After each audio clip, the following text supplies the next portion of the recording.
Good morning, students.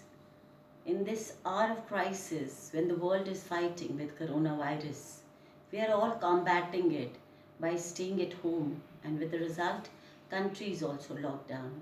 Studies are being affected, and we are really worried about the board classes. So we thought of reaching out to you with limited resources. As you can see, I don't have a whiteboard. I will be starting with the first flight for class 10 students English, and the chapter is Letter to God. Students, it's written by G.L. Fuentes. He's a Mexican writer. With the result, the story is set up in a Mexican backdrop. The story is very simple, and the writer has tried to keep it simple because the main character in the story is a farmer called Lencho, who is a very simple person and earns his living by working throughout the day and feeding his family.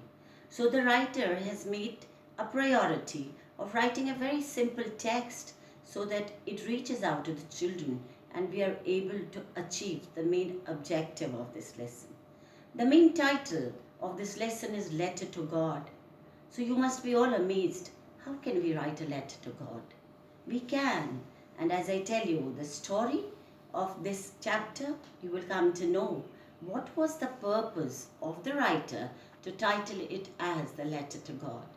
As I said, the story is based around Lencho, the farmer. There are three characters in this story, children. One is Lencho, the farmer, the other is the postmaster, and the third is the post office employee. So Lencho, since he earns his living from working throughout the day on his fields, and is a very meticulous farmer, so his fields are ready to be harvested, and he's praying to Almighty to have a downpour. Downpour, another word, a synonym for downpour is rain. So the rain is needed for a good harvest because he thinks when it will be good harvest, he'll be able to earn more money and he'll be able to feed his family who will not suffer from starvation. So he's praying to Almighty. The entire chapter, children, shows his firm determination, his faith in God, because he thinks that God is the only source who is always at his beck and call. I'm using the proverb beck and call because I will tell you by the end of the story why did I use that. So he's ready, preparing himself for a good harvest, and suddenly his wife calls him to have supper. And when he starts having his supper, he hears the thunderstorm. He gets excited. He's happy. His joy knows no bound. And what happens? He thanks Almighty that the rain is about to come. And when he goes out in his field, he's so happy, children, beyond excitement. You can imagine when you get something which you hope for and that comes out true.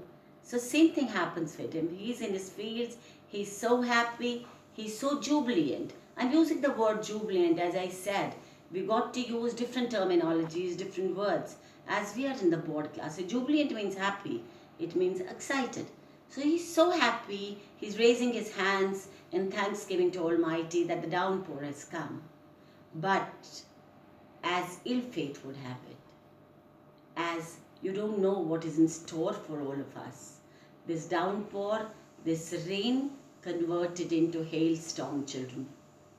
It destroyed the entire field. It shattered Rancho's hope. He was down to the ground. He didn't know what to do. He was in pain. He was in melancholy, means pain. His heart ached. He was crying that what happened to him. He asked God, what did you do? There was nothing left in the fields, children. He was completely devastated. Now this poor farmer, the writer says that he had no other alternative. He had nothing left with him except that faith in God. So he didn't leave that faith. He didn't leave that faith. I'm repeating it because he thought that's the only source of his income. So what did he do? He picked up a piece of letter and wrote to God that I am in a devastated state of affairs. My crops have failed. And what have you thought about me? I need 100 pesos to feed my family. Otherwise, we will be ruined. R-U-I-N-E-D, ruined is the word. Children, means finished. I will be finished. I've used the word peso. It's a currency in Mexico. I'm saying that it's set up in a Mexican atmosphere, this story. So he goes down to the town, puts it into the envelope, this letter, and addresses it to God. When he posts it, and when the postman shots out the letter, sees which letter has to go where, he finds this letter on the envelope to God. So he's quite amused. He feels, how can a letter be written to God? And he takes the same letter to the postmaster. The entire post office is amazed, and when the postmaster opens the letter, he finds Lencho's written letter there in which he addresses it to God, telling him about his devastating story and wanting 100 pesos. The postmaster thought for a while that this poor man has lost everything in a jiffy. In a jiffy, I am using the proverb, children, that means in a fraction of a second. His hopes were devastated.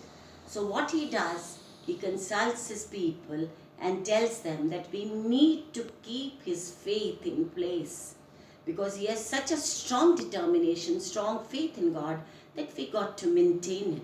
So they all pull in the money and collect 75 pesos, put it back in an envelope and send it to the same address to Lencho. And when Lencho receives it, he opens the envelope and he is really disturbed, children. Why is he disturbed? You must be having this question. Because he had asked God for 100 pesos and he got 75 back. He returns back to the post office, takes a piece of paper, scribbles on it. Scribbles means writes very fast. That why did you not send me 100 pesos? I'm sure you must have sent 100 pesos. But these bunch of crooks at the post office must have taken the rest of the money. And he sends it back and addresses it to God, saying that next time when you send me the money, don't send it to post office. Send it directly to me. That's the story, children. What is the moral we get from it? The moral is that we need to have strong faith in God. There's always a silver lining, children, in the dark cloud. If we see this story, letter to God, the same correlation is happening today if we try to correlate it. We're all stuck up at home, children, and the only faith is God. We're all praying to Him at home that this situation should be okay so that we are able to go back to our home. So the moral is faith can move mountains. Like in Lencho's case, he had the utter faith in God, so he got the money. Similarly, we should also have faith in God. That was the story, because I wanted to give you a review of the story. There are a few of the questions I'll be telling you now, children. After that, I'll get back to you in my next video. The first question is, why did Lencho say the raindrops were like new coins? You remember I told you that he said they are new coins. The answer to this can be, to write it in 30 to 40 words as the CBSE demands. It's of 2 marks. So the answer could be that he thought that they were new coins because by it he could have a wonderful harvest. From the harvest he could earn lots of money and he could get prepared for the next year and he would feed his family. The next question is, who were Lencho's feelings when the hail stopped? Lencho's feelings when the hail stopped, children. Devastated. He was in pain. He was in pathos. He was full of melancholy. That his whole field was ruined. His whole field was devastated. The third question, when and what did Lencho write a letter to? What did he do? He wrote a letter, as I told you, to God because he had firm faith in God. He wanted God to help him because he thought there would be no one else, only God who would help him. So he wrote a letter to God asking for 100 pesos, titled the envelope to the God and sent it to the post office. That was for the day, children. I'll be getting back with a new video on the rest of the chapter. Thank you. Please stay happy, stay fit, stay back at your home and revise your lessons and read your lessons.